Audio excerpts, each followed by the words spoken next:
God damn, that was weird. I just recorded an intro. I was about 5 minutes in. I was doing my intro that never ends, talking about random shit, and then all of a sudden I hear a knock on my door. I'm like, what the hell? In this climate? I go to my door. I look, and there's a dude wearing a mask. I was like, okay. I was like, hold on. I put on some pants, and I'm not wearing pants right now. I don't wear pants in these videos. Like, I'm chest up. I don't have to wear pants. I have freedom down there. Okay. So I put on some pants, and then I went to the door. Opened the door. I said, "Hey." I thought it was like an Uber Eats driver that went to the wrong unit or something. I said, "Hey, what's up?" He said, "Hey, can I borrow an egg?" I was like, "An egg?" He's like, "Yeah, I'm like cooking something, and I didn't have time to go to the grocery store, and I ran out of eggs. Just wonder if I could borrow an egg." He's wearing a mask, which made this whole situation even more confusing. Because if he was an anti-masker, then I would understand going to borrow an egg. But with a mask, you'd think he's nervous about coronavirus, but then he's willing to test that on me. Like I gave him the egg. I mean, don't get me wrong. I went to my fridge. I got the carton. I stuck my hand out with the carton. Let him pick the egg. But the expectation is what confuses me. If I was him, would I go to my neighbor's?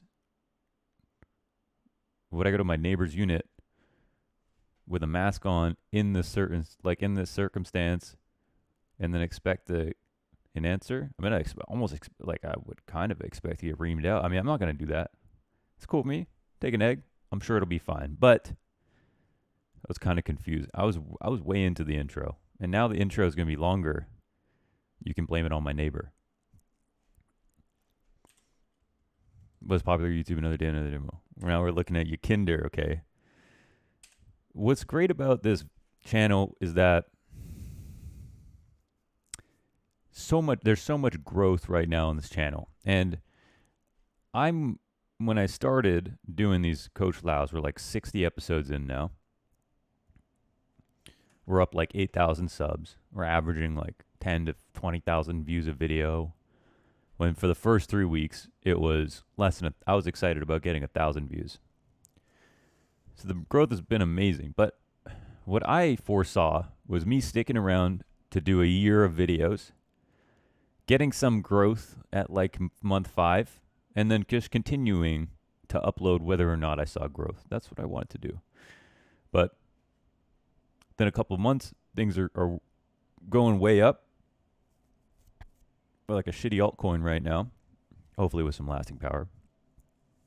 And the reason that I thought that the videos would start to take off in month 5 or so is because I thought that we get to a kind of critical mass of demos watched where certain people who watch every video would have a very rewarding experience because we'd get to see like Mir play Cat on Mirage, and then we get to watch Config play Cat on Mirage, and then we get to watch somebody else play Cat on Mirage, and we could together compare all 3 of those styles. That's what I thought would be when this channel got the most exciting. Because what I like about this is I watch the POV demo, usually for the first time. Sometimes it's better when I watch the game first, but usually for the first time. We all watch it together. We might learn some things. Some rounds might be boring. But we watch it for everything that it is. We watch it without the expectation to draw some kind of narrative, to come in with a hypothesis together, but then be surprised at the outcome. And sometimes it hits, sometimes it doesn't. And hopefully it's just funny moments or whatever in between. But we like it because it's the full story, They say life is like a movie without the boring parts. I like the boring parts. I think that's what really humanizes the players, and where we can get some of the more nuanced details about the way they play. And we like it for all kinds of reasons, whether to watch old players, watch new up-and-coming players, watch players change roles on their teams. And same reason I like watching this POV demo, same reason I like unedited long-form YouTube videos. I always liked to get to know my creators for who they are all the time. No jump cuts where you don't know how much was deleted. Every moment, every boring moment, every interesting moment. I love those long form videos. You get to see the person for real. And we get to see the player for real in these POV demos. Now we're going to look at YEKINDAR, okay? And I'm coming into this with the demo loaded up, but I don't know anything about YEKINDAR. The CIS region, I don't know if he's from Latvia. I don't know what counts as CIS and what doesn't, but this northeast corner of Europe leading into Russia seems to be packed with astonishing talent. Not just decent level talent, but like this level of talent, you know. I don't know what it is. Simple and electronic on Navi, Mir, Sumdai Young, I Disbalance, Shiro, Axile, YEKINDAR here. It's just, there's so many players that are all moonshot potential. Like who knows, you know, which one of them is going to end up on Navi. They're so good. So what's going to be cool about this? Another kind of intro demo for me. Don't know anything about YEKINDAR. Just seen his results. So let's finally take a look at this match. He actually plays on native, which is interesting, which is awesome. He's had some good maps. This one's going to be versus one of the less good teams, but the spot I noticed has some players that I recognize. I think Sotfik, Dima, they both played on Spirit, if I'm not mistaken. But either way, this is just for any level, this is just a pretty unreal half here. 28-7 on CT side, Mirage. I don't know if he plays Cat, but you can usually see with a scoreline like this, you don't get 28-7 playing Bianca on Mirage. You get it playing somewhere closer to mid on any map, and here on CT side, it feels like a lot of the high half scores are happening on Cat.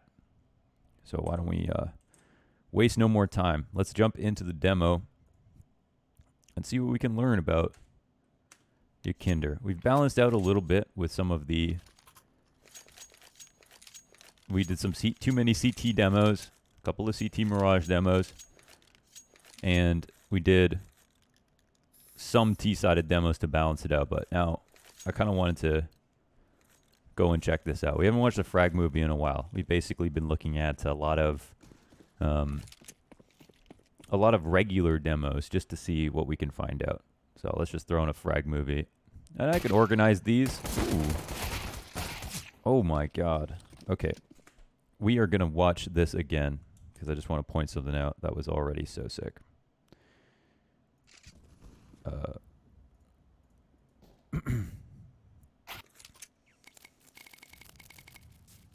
It was just the target selection here. So after the second guy pops up on his screen, what I thought was really cool about this moment was number one, just not losing focus. Look at his crosshair. After this, second kill, guy pops up on the left, but he's got to finish his fight first. And he doesn't rock at all. He doesn't even think about flicking over when he misses his shot. Oh, fuck. He's going ace just on this first round already. Does he start it out with a pistol ace? Yeah, he does. Honestly, we've been in that situation, and sometimes we all flurry. We all try to rush to finish that kill that we're working on. It doesn't look that amazing, but I really felt like he wasn't rocked at all. He didn't even think about flicking. His crosshair didn't offset at all or panic. He was fully locked into that moment. And damn, that turned into an ace. Strong match already. I think he's up on a decently high sensitivity. I think it was 1.4800, if I'm not mistaken. MP9 on the window. It's ambitious. I don't know if you guys have been watching the DreamHack Fall, but I've been casting some of the DreamHack Fall games with Connor. We've got some pretty lucky games, very tactically deep matches, heroic matches, G2 matches. It's been very fun. We just actually watched G2 knock out Heroic from their group with Astralis, who beat them both. And yeah, It's already so many aces in this tournament. It's up to like 14 aces in the tournament on within a couple of days. It's got like as many aces as all of Cologne did or something like that already. And we know these RMR events. It's kind of funny because to me, some of the most exciting CS is when it's just about the circumstances. You know, if they can really see the major on the horizon, it just makes it makes high pressure moments happen. It makes chokes happen. I think it allows for some of these better kind of CS moments where people aren't playing super perfect. And I think that's why we're seeing that. So ooh, you got to get out there. He's ducking under it if he wins this. It'll be a very special moment, but yeah, he got caught off guard. There's not a lot you can do there. He's trying to move off in under balcony to hopefully get back into a headshot position, which I personally feel like sometimes players don't think about that enough. Like if you're down to low HP, you get caught, you can turn your low HP position into a 100 HP position if you just play a headshot angle. I feel like that's something people don't do enough. So, what do we know? There's some floating going on. It doesn't seem like he's the guy who's dedicated to connector, to A, or to window. We've seen him in all three spots. But you would assume he plays most of his rounds inside of this connector area. Now, of course, what's interesting about this, look at the minimap. B can be played however. CT spawn can be played however. A site can be played however. All of those people are usually connected in some way. They can help each other. They can get their back to a wall. And they can escape. But for this player, like where YEKINDAR is here, if he stands just a little bit back, he can get shot from ladder room. He can get shot from the window jump in. He can get, and now that's even more amplified with the bench jump. He can get shot from palace. He can get shot. There's just a million ways to die. We talked about this in a bit in the Nico demo. We see when he's rotating back and forth, he's constantly exposed to new threats. So usually you put your kind of, I don't want to say best player, but you put your best high fragging, one of your highest fraggers in positions like these because they're usually going to have to win a duel that's like a 40% duel. Kind of an unfair fight to their disadvantage. YEKINDAR, tiny crosshair. Actually, shout out to Banny on Twitter. Grabbed YEKINDAR's crosshair from him. Oh, so careful about the way that he cleaned out all those angles. Patsy, he got in absolutely quietly. And, man, it's just beautiful to watch that. Now, sometimes we see a player take too much time to clear something out and not really even hit their shot properly, but every single angle that he decided to chop up there in connector, he did it deliberately, and as soon as it was on the target, you know, from that player's perspective, he looks like he probably thinks I got hard, like this guy guessed and cleared me. Now, YEKINDAR, he stayed late in the office. He worked hard to make sure not to miss anything. He was detail-oriented. Okay, he overachieved just to get that one kill in connector. Oh, and here he does so well. Do you see how he doesn't drop his crosshair that fast? And so his spray, he doesn't panic at all. He crouches late. He doesn't pull his crosshair down too much, so the second kill is also a headshot. I think that's the number one problem with people's continuation sprays is pulling down too hard just to make sure they get the next kill. But his confidence, I think it bleeds over from that A-ramp play where you see, yeah, he really just focuses down on the kill. He's not freaking out at all. Now he's really hunting here. Oh my god, he got another ace. Okay, now I see why people want to watch this demo so bad. Holy. Okay, so what's the play this time? There's no smoke in window, so he can sit here for as long as he wants, this teammate watching top mid. Idea to turn to top mid if his teammate shoots, and then tuck into this wall if he has to. Worst case, but for now, just abuse, yeah. Abuse that cubby.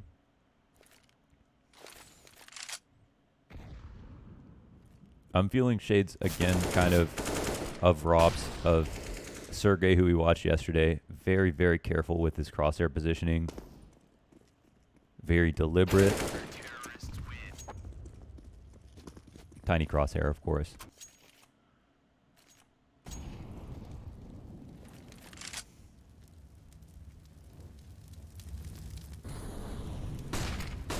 So A ramp is one of these positions that, so we could see that was a great visualization of something I try to explain a lot.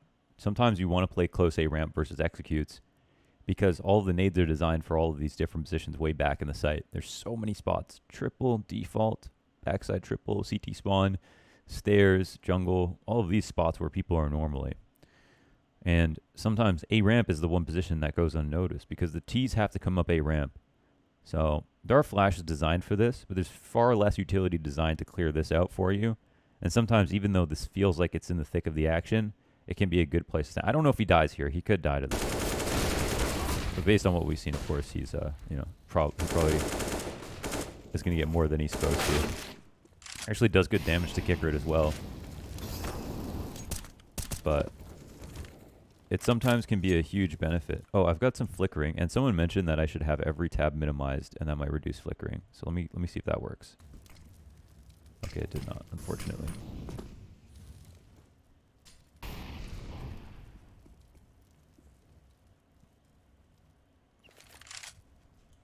Oh, skip ahead.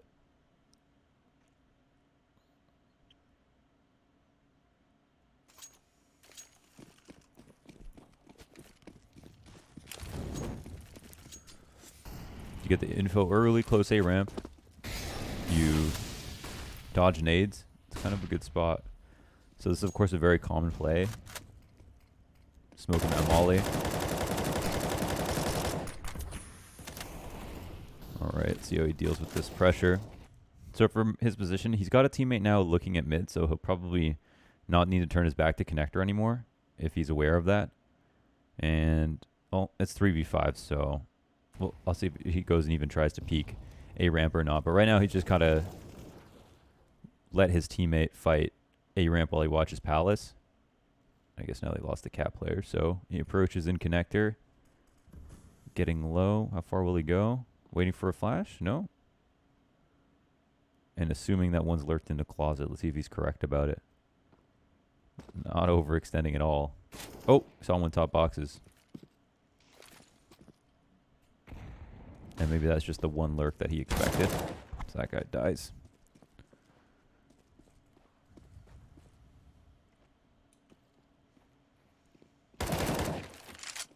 Oh man, he's making it look so easy.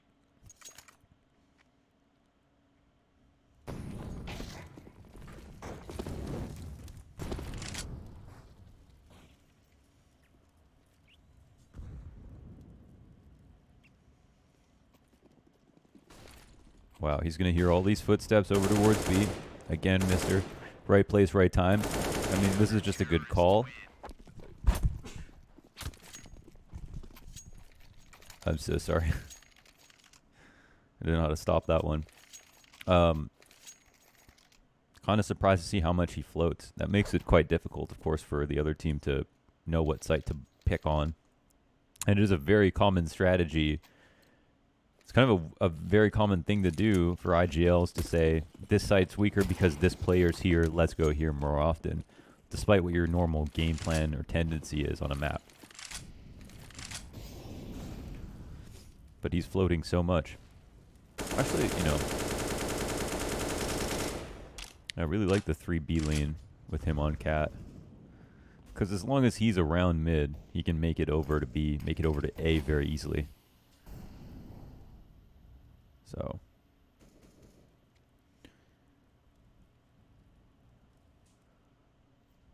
Now holding for lurks. He's already had 1 million kills in 9 rounds. That spot's super strong, of course, unless you don't get mollied out with that piece of utility. Patsy, nice shot, my friend. But it's a good spot to watch the entrance into connector. A lot of windows of opportunity to shoot someone in the back going into connector. I feel like he tried to jump underpass there, it looked like by his movement, but I'm not sure. Holy. You see YEKINDAR just pre-fire that? You know, I think sometimes we see good reaction time, but we don't think this is a player trusting his instincts that someone will peek or that danger is danger is going to be there. Sometimes it looks like a fast reaction. Sometimes it's a combination of an audible mixed with a pre-fire. I mean, that was one of those situations. I'm surprised he held that wide shot so early. Just knew it was coming. And I believe I'm a huge proponent of that. You know, every time you have that moment where you go, fuck, I knew that was going to happen, but you didn't do anything. That's a moment the next time you should act preemptively, not be scared to look stupid for either spamming a wall, pre-firing, not peeking something. Because I think if you play it passively, you'll never learn what you can get away with. But you play it aggressively, you will absolutely make more mistakes, but you'll also learn exactly how much you can get away with. And if you never learn how much you can get away with, how are you ever going to be a top player?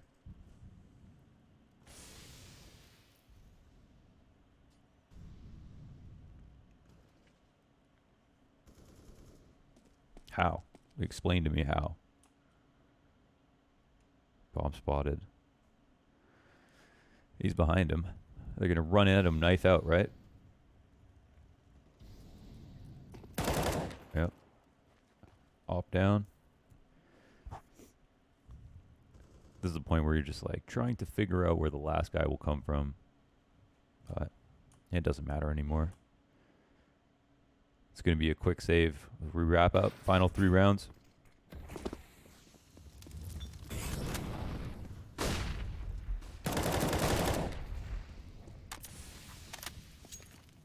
I feel like he's played 15 different spots this half. Over a B2, he just killed everyone top mid. Oh, looking unbelievably good. What the fuck? Did he just get 3 aces in one half?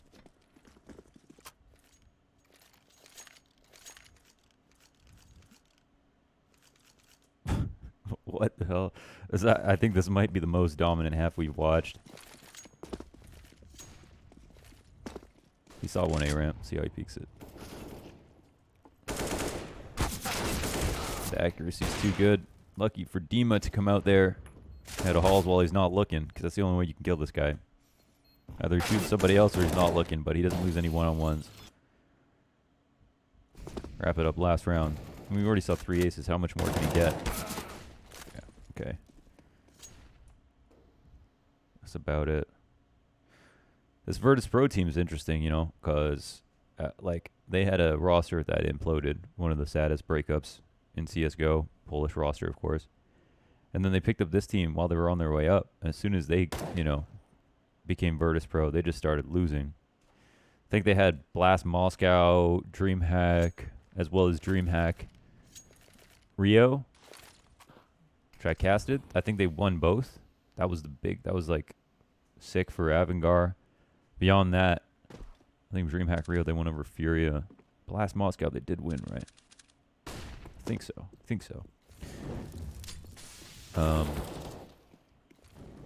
But since then, they've had a huge crisis for some reason. I always liked watching them because I felt like even though they played slowly, they always were doing something in their default. They weren't like the old like Zeus Navi just standing there for, you know, until the clock was red and then running into a site. I felt like they were always working on something. So I really respected the way they played, even if it was, you know, might have been a little bit boring to some people. But even with that style, the very meticulous style wasn't working when they started losing. But now we're looking at YEKINDAR, and we might see, and we're seeing that, you know, maybe there's some hope here. They found themselves what looks like a superstar. It's the last time you've seen someone ace 3 times in one half in a pro match. Pretty crazy, man. Okay, we've had some really good performances. Watching Coach Lau based on, you know, recommendations for maps, that's up there. I don't know if that's the best one, but that was pretty phenomenal. I mean, look at this graph again, right? This is crazy. So, because like typically, you know, you get noticed playing against shit teams, you come down, you average out, You don't really spike back up to that original form. I mean, let's look at someone like Device even. Someone as consistent as Device, let's say.